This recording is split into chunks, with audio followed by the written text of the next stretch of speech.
পাগল ওই না পাগল তুমি? হ্যাঁ, তুমি জোর করে রাস্তা দিয়ে গাড়িটা ইয়া রাখতেছো না।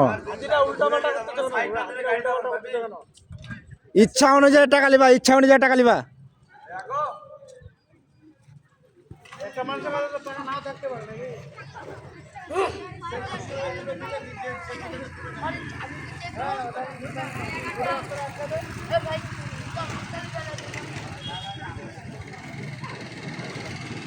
আচ্ছা